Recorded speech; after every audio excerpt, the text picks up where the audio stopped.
Hi friends, welcome back to my channel. ఈరోజైతే మనం బాదం హల్వా ఎలా తయారు చేసుకొని నేర్చుకుందాం.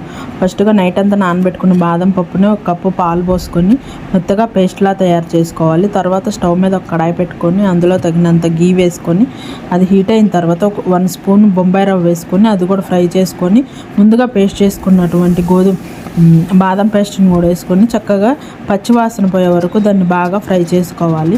అలా ఫ్రై అయిన తర్వాత మనము తగినంత షుగర్ అనేది యాడ్ చేసుకొని మొత్తం మంచిగా ఉడికే వరకు ఉడికించుకోవాలి. ఇలా ఉడుకుతున్న టైంలో మనం ఇలాచీ పౌడర్ను కూడా యాడ్ చేసుకోవాలి.